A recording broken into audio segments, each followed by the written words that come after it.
I want to tell you about the new online store, shop MrColionNoir.com. Here you can grab your favorite pieces from the Pew Pew Life, Ammosexual, and the new Colion Noir line. You guys have been asking for the CN logo hats for a while now, and now they're here. I'm also really excited about the line of tumblers and water bottles that I've added to the store as well. Now you can show your pride for the lifestyle we all love and stay hydrated all at the same time.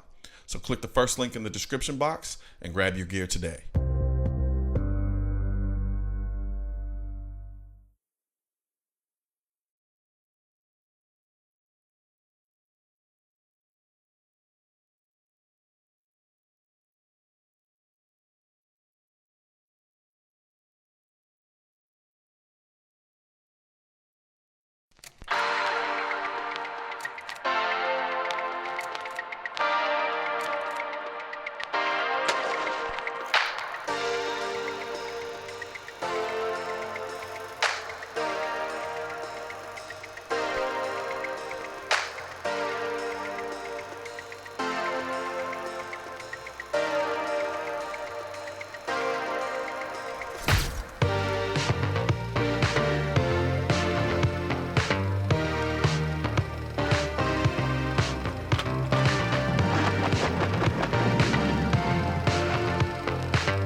Y'all ready?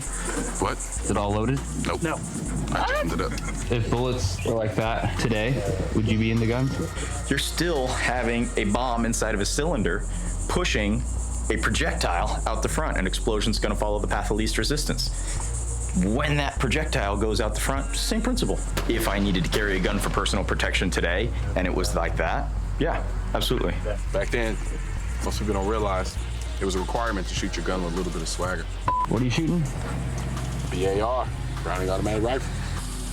Ready?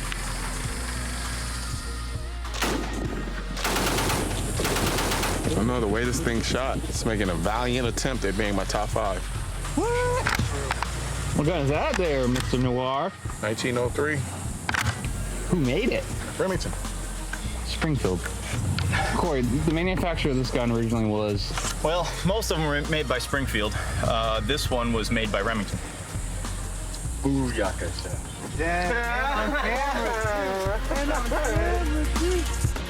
Man, I love being right. And I love the juxtaposition of historical firearms with today's modern designs. Sometimes it just takes a little understanding of where you came from to better see where you're going.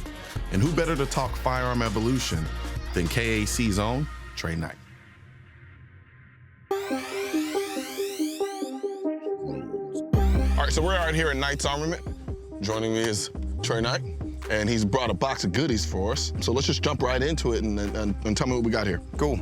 Well, this is interesting because you got a box here that's kind of like our latest and greatest guns with the most changes to them, and we're gonna look at kind of Eugene Stoner's original interpretation of that design. So the first thing we're gonna look at is the AR-10.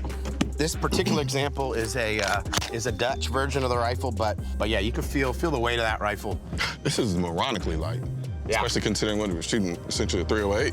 Yeah, 308, and you got to remember that the aluminum materials, and you know, this is, I believe, Bakelite. This was the first time that those types of materials were used in any kind of gun. Okay.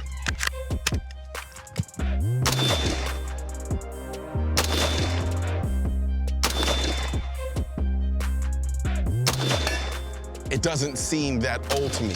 Now, I don't know if that's a nod to the genius or a knock to our inability to innovate past the point of what this was. You know, that's stated a lot. This was considered cheap or plastic, or that it was cheap.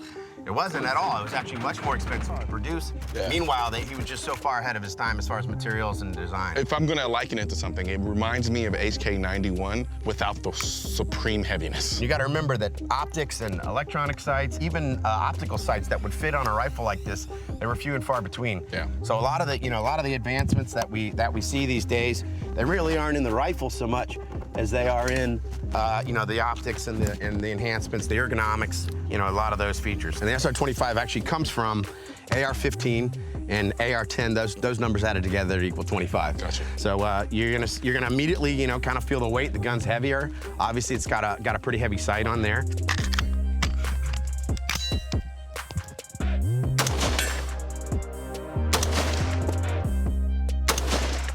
One thing's for sure, it does shoot smoother. I can maintain a high rate of fire, because I was struggling with the iron sights on this a little bit, because it was just kind of all meshing together. Even the balance. Sure. Even the balance, because though it is heavier, a lot of the weight is sitting here. In the right spot. Yeah, Sure. and so I don't notice it when I'm actually shooting it. You got any more rounds? I want to shoot it again. Absolutely.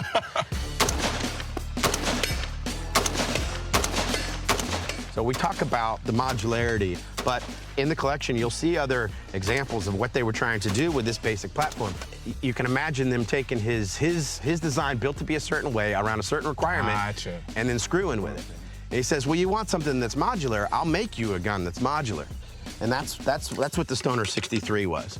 It was a modular design that could be mounted on anything from a solenoid mount on a vehicle, to a machine gun, to a rifle, to a Bren feed rifle. So there's about 5 configurations. So again, look where we're at for the weight, and understand that's off full weight machine gun barrels.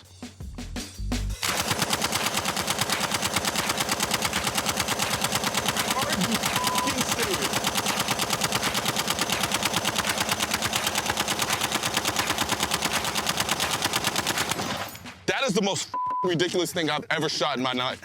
I'm sorry. What? Are you kidding me? Yeah, it's a pressure washer.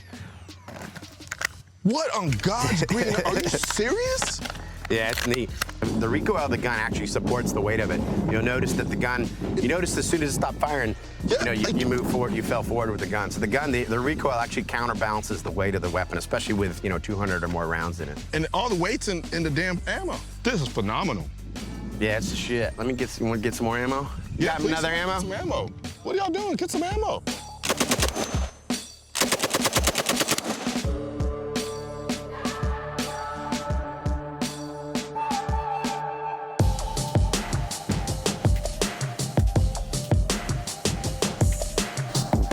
So we are in deep within the IMT collection, and this particular room is what we call the Eugene Stoner Memorial Gallery, and it's basically his life's work in one spot.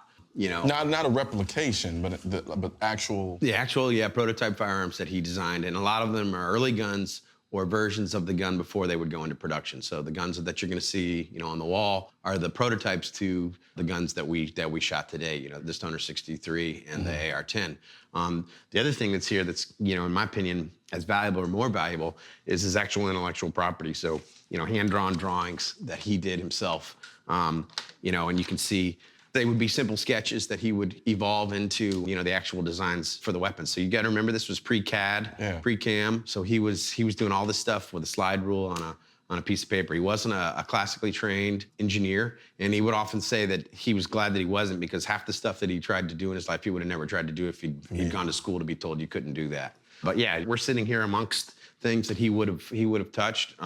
You can see some other stuff like the boat designs. He was really into both aircraft and boats, his hull designs, which it's very, when you think about it, it's very similar to a bullet design. But we always say when you trace back and you can kind of see the prototypes for a weapon, you really see what somebody was thinking If you look at his drawings, a lot of the initial drawings are of the magazine. That's where he would start. So he would take a cartridge and he would lay the magazine out, because the magazine is really the heart, especially of a semi-automatic gun.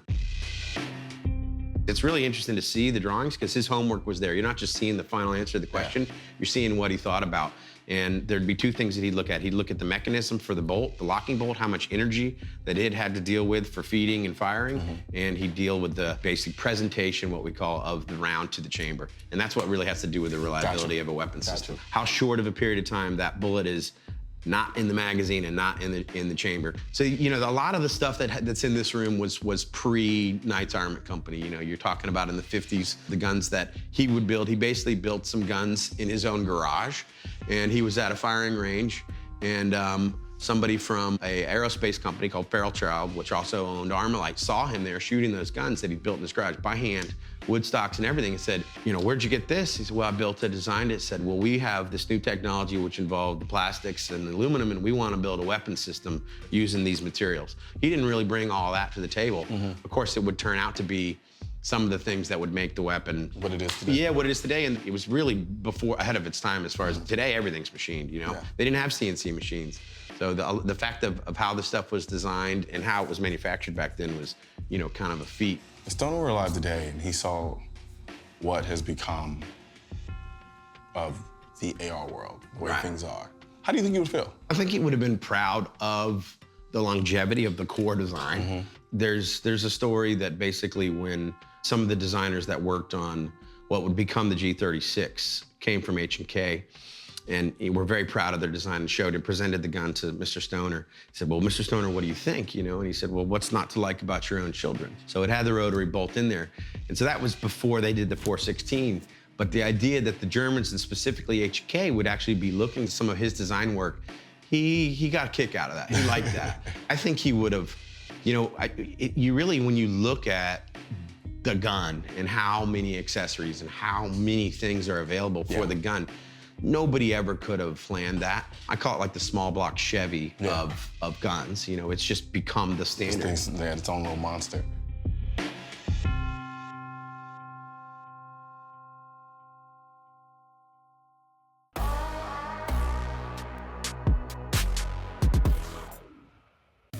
Right now, I just got through putting together a script called The 7 Types of Gun People You Meet at the Range.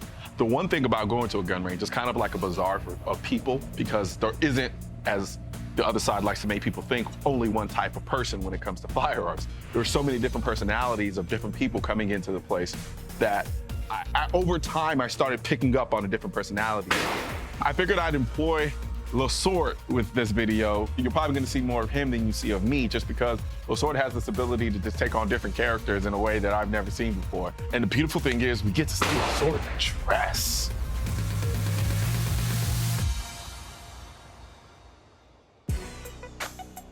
I've spent an unprecedented amount of time at gun ranges, inside and out, and it goes without saying that there are a ton of personalities who find themselves at a gun range at some point in their life.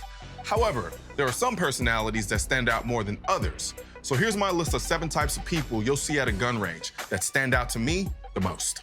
Mr. Rapid Fire. There's nothing wrong with shooting fast. Hell, I love to shoot fast. But Mr. Rapid Fire can't seem to shoot any other way.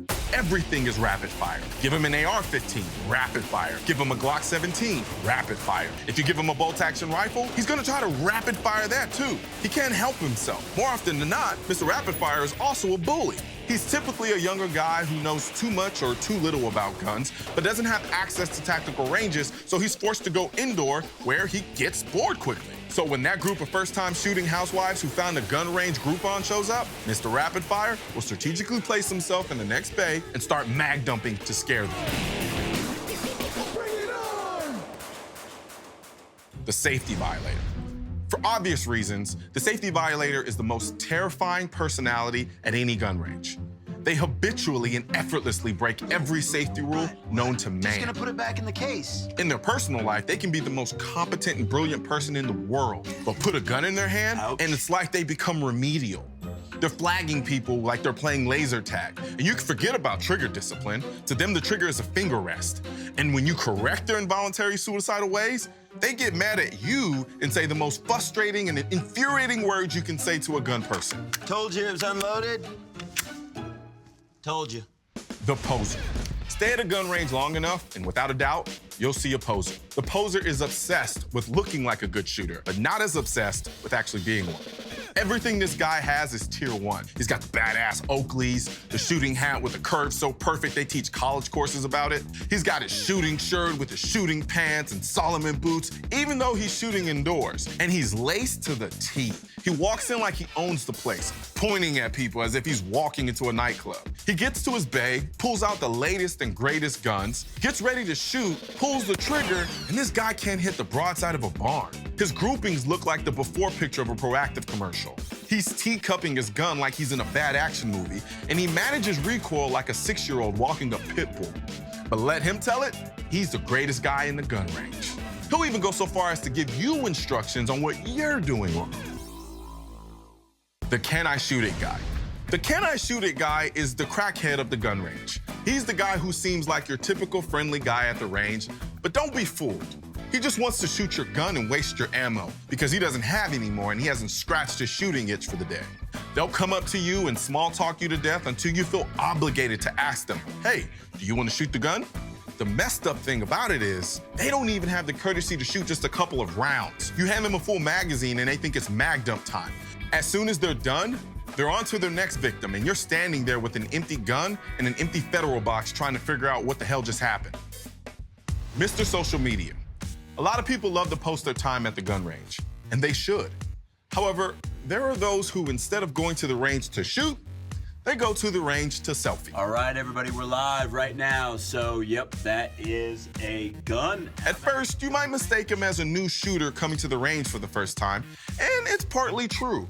They're usually new to guns and have never shot before, but they have a huge following on social media, and they think going to the gun range will give them some extra edge. Except instead of actually shooting, they're Snapchatting and taking selfies. They barely actually shoot the gun, if at all. Sure, they'll pick it up and take pictures of them holding it like they're about to shoot, but for them, it's nothing more than cultural appropriation of the gun world to make themselves look cooler. Wifey. This is a woman who goes to the range by herself on her own accord with the gun that she picked out for herself. Most guys mistake her for the tactical damsel in distress and end up getting embarrassed when they try to hit on her with the, hey, what do you got there, pickup line. She's usually really sweet and approachable and doesn't project the fact that she likely knows more about shooting than you do. If you want me to teach you a few things sometimes, just let me know. Thank you. I will. She'll smile and entertain your tactical, humble bragging and wait for you to go back to your bay and then get back to shooting. Then you'll get the bright idea to go back and make one last attempt, only to walk to her bay and realize her groupings are light years ahead of yours and that you played yourself with the, if you want me to teach you a few things sometimes, let me know line.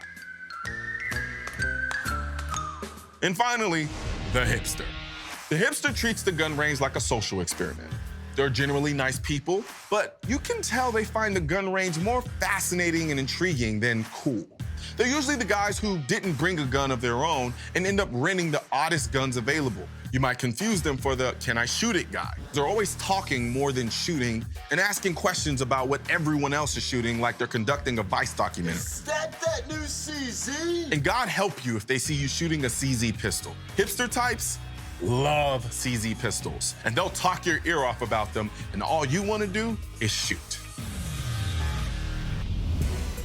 In conclusion, those are the 7 types of gun people that you'll see at the gun range. Now, is that all of them? No, it's not. There are a myriad of different personalities that go to the gun range, but of all the times that I've been to the gun range, these are the 7 personality types that stuck out to me the most. So now you have to sit back and watch this and ask yourself, which personality type are you?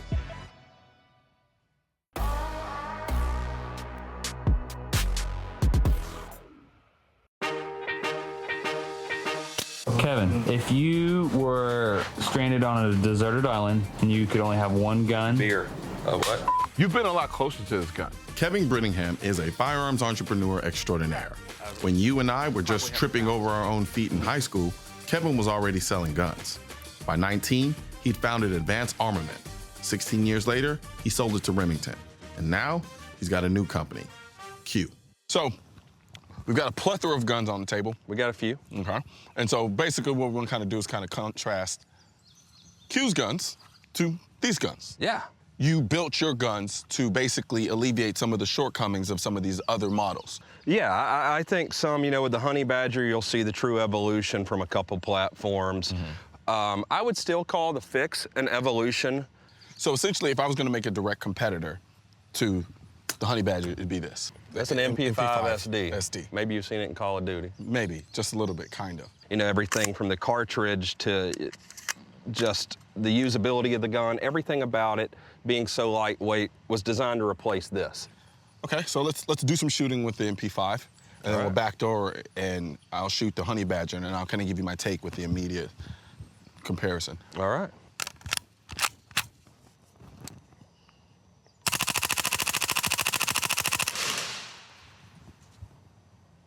That's a lot of fun. That's fun as hell, though, man. This is the only bad gun my son loves because he loves Call of Duty. And he's like, Dad, I want to get the Vector whatever. Yeah. He's like, it is the greatest gun. I'm like, it is the biggest piece of crap. It's a terrible gun. So when I actually met Shaquille O'Neal in a gun store in Atlanta, and he asked me, he says, hey, man, I'm going to get this gun. I want to ask your opinion. And it's the Vector. And I looked at it. I looked at him. I said, you play Call of Duty? He's like, yeah, man. I was like, you and my son. It's like, it's a horrible gun. Don't buy it. And he bought it just because it looks cool. And so now on to Honey Badger, which you essentially built to replace the SD.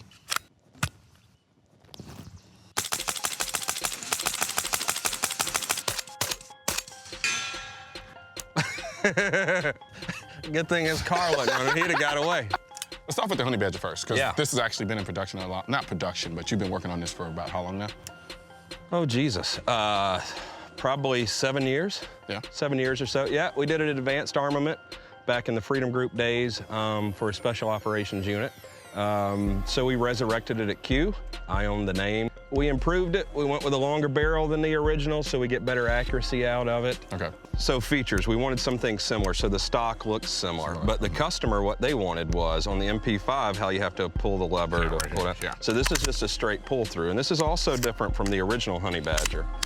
It's just a straight pull through. You press the button. But essentially, it's a gun to replace the MP5 SD that shoots a rifle caliber that with subsonics quieter than the MP5 SD, and it weighs 3 pounds less than the MP5 SD.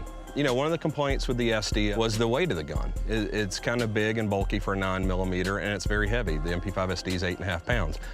I love the MP5 SD, but from a terminal standpoint doesn't compare to this. Accuracy standpoint doesn't compare to this. It's much more accurate, probably 5 times more accurate than the MP5 SD. I love the MP5s. Sure, everybody does. Freaking love them, right? I do too. But I think a lot of that love is born from just the legacy component, more so than utility now.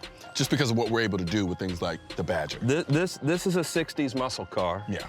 This is a new Ferrari. For someone like me, the MP5 just makes sense. But then you get this. And to me, for my lifestyle, it's perfect, which is probably why I haven't been able to put it down. But you're right, it's a bunch of little small things that make actually just kind of carrying this gun and not putting it down kind of hard to do. So for me, in my lifestyle, this makes perfect sense, especially the way I live, where I live, how I live. Oh, yeah. Yeah, so it left me, we'd be here all day talking about this thing. However, it's not the only thing you've been working on. You have what I term to be your pride and joy at the moment. Oh, yes. The Fix. The Fix.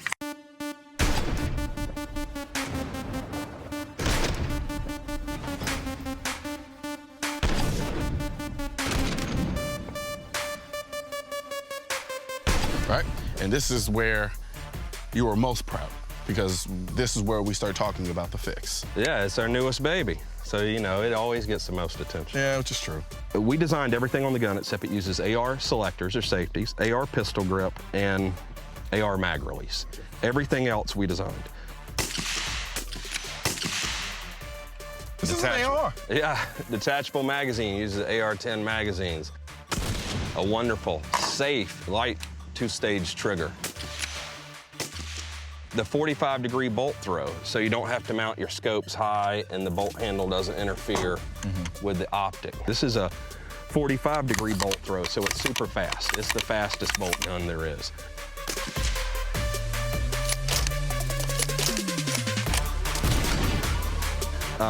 So you want AR ergonomics, you want lightweight. The 308 16-inch gun weighs 6 pounds. You want a folding stock. so the gun is compact. You know, with a 16-inch barrel with the stock folded, this is smaller. You love ARs, this is smaller than the Mark 18. Yeah. So there's long handguards, short handguards, full-length rails, short rails, direct scope mounts if you want the lightest thing possible. So it's literally, we're talking pretty much the exact same modularity that you can get in an AR. I would argue it's more. If you're gonna own one gun, period, this is the gun to own.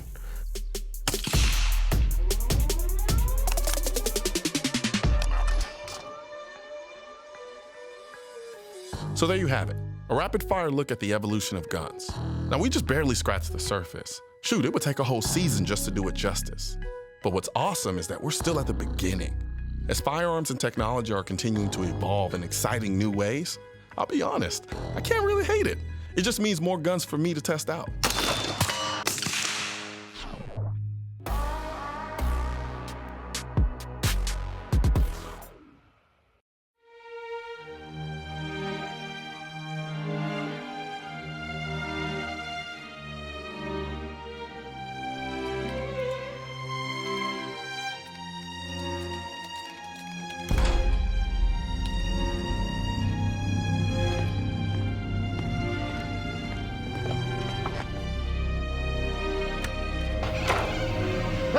What are you doing with that? Put that down right now. What are you doing in my house?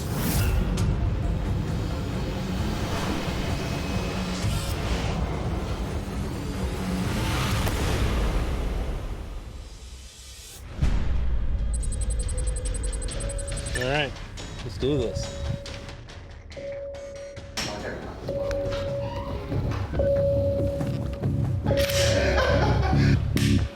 And camera rolls. Brett! Put that TV down.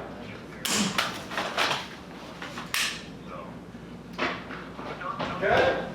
Every skill and every move that we break down needs context. The scenario is always going to drive our actions. In this case, we're talking about home defense, and we're talking about transitioning between firearm to firearm. So when we talk about this home defense scenario, and I walk out and I open up a door and I see a guy in the middle of my living room trying to steal a TV, already I start assessing. Do I have the time and opportunity? Can I stop him? Should I stop him? Does he have a gun? Does he not have a gun? All those things are running through my mind as I'm target IDing. At some point, I need to be able to engage him if necessary.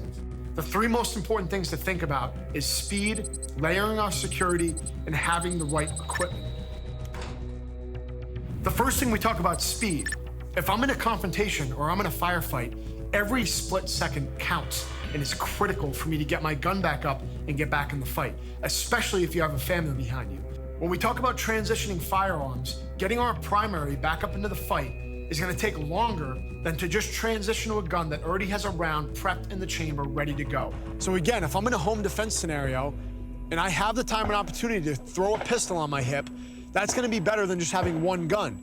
If that thing does go down on me and I have an empty chamber or a malfunction show up, I can get rid of it and get my gun back up online. If that gun doesn't do what I need it to do, I'm getting rid of it and I'm getting my secondary up. Speed is everything. The next thing is layering our security. Just like we layer the security around our homes with alarm systems and locks and bolts and fences, all those things are gonna add up to keep you safer. So if we have the time and opportunity, even in a home defense scenario, if I grab my carbine and have the time to add a secondary, I'm gonna layer that security. So if that gun does go down, I have something to fall back on.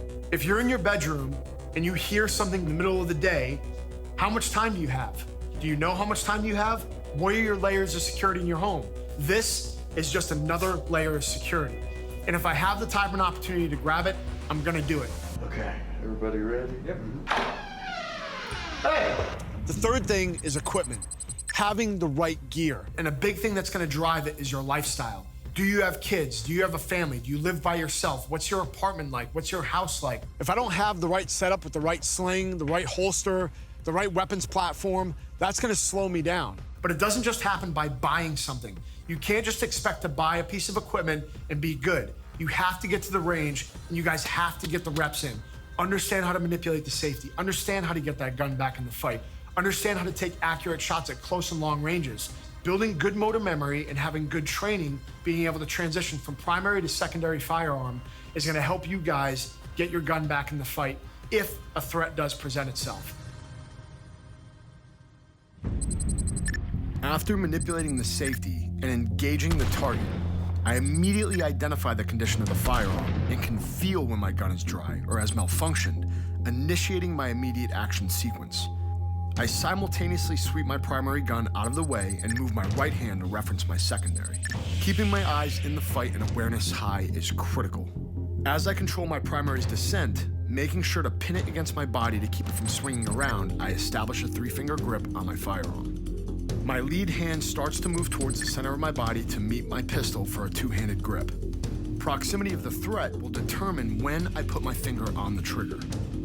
Once my hands meet at center chest, I can now start my press out, hunting for my front sight to come into my focal plane, while maintaining a high level of awareness in the immediate area and scanning to take shots if necessary.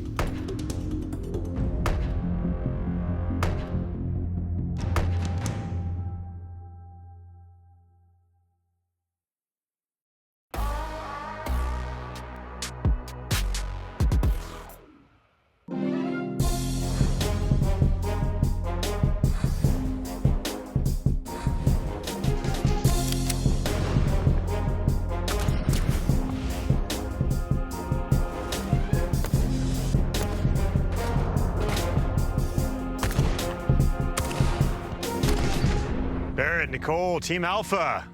Let's talk about course of fire number 2.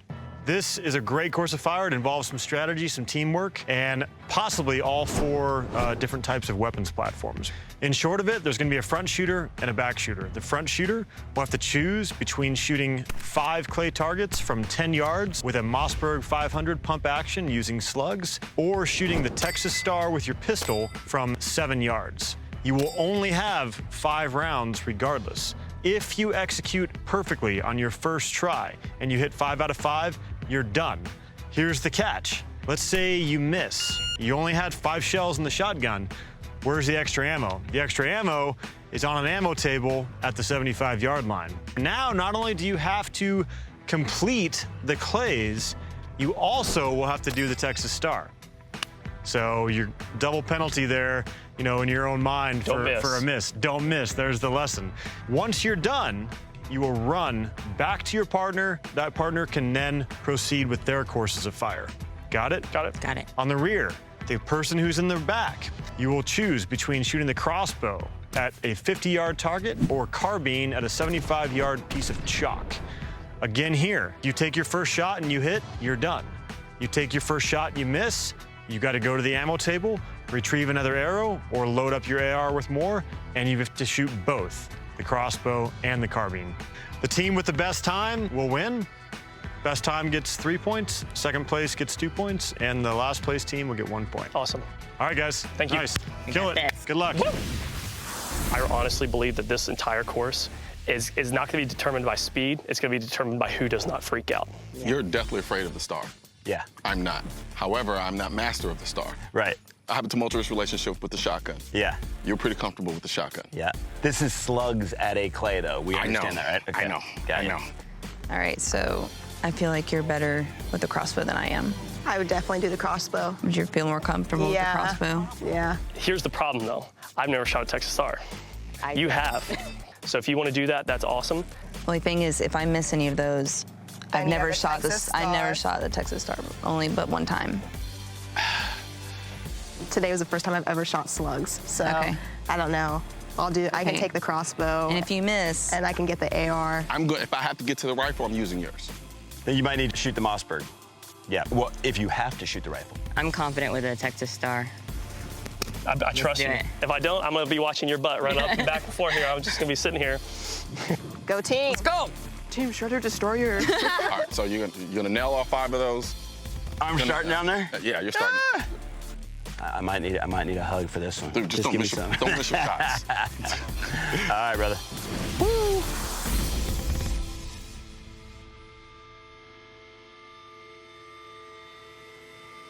Get ready. Stand by.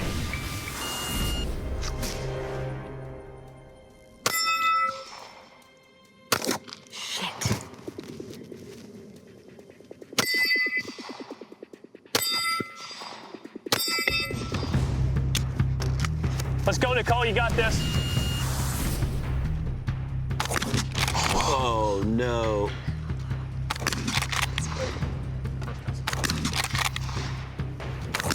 That's a hit. That's a hit. Right? He hit it. No, it would have. Hit the frickin' stand. Just one. Just need you to miss one. Just one. Come on now. No, she's got it now. Oh, that guy.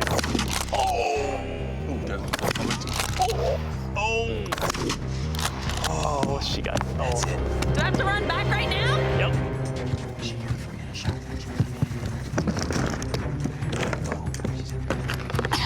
Shake it off. You got this. You know what to do.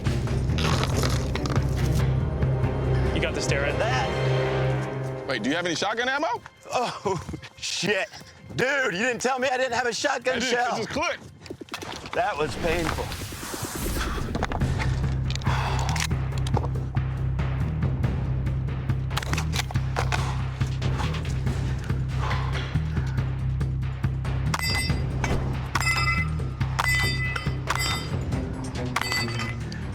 And then you crushed the star.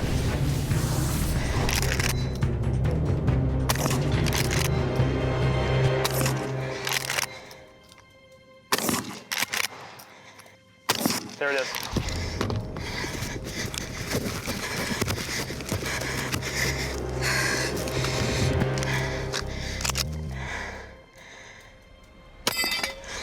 Holster it.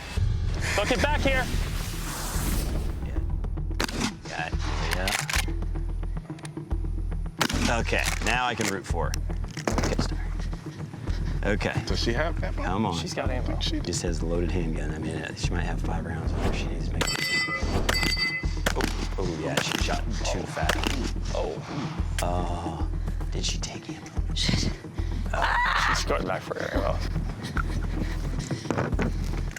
Oh, she did grab it. And I dropped around. Okay. No! I'm telling you, she's. This sucks. 152.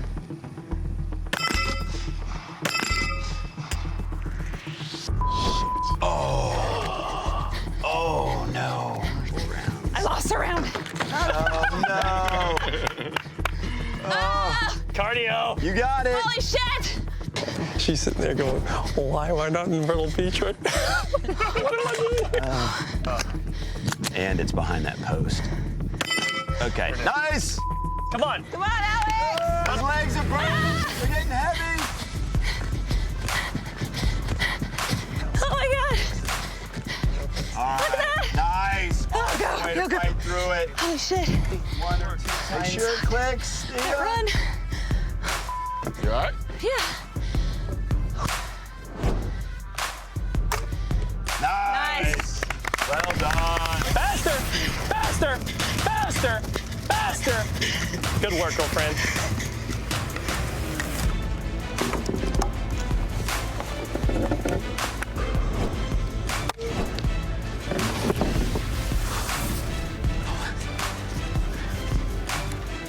All the way in.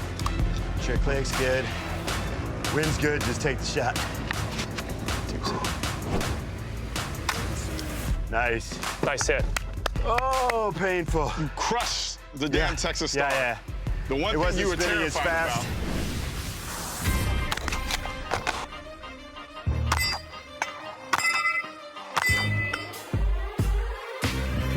Shooters, course of fire number 2 behind us. I think a lot of us are like, phew. Yeah, that'd be me. Yep. Let's start with Team Alpha. We got Barrett and Nicole. You chose for Nicole to be up front. I did not choose for Nicole to be up front. Oh. I knew I had the Texas Star. I personally was terrified because I didn't know how far I was going to be shooting this Texas Star, but I figured I was going to be the one up there. But when I was just like, I've never shot a Texas Star, and when you say I shoot Texas Stars all the time, I'm like, oh, heck, well, I got this in the bag.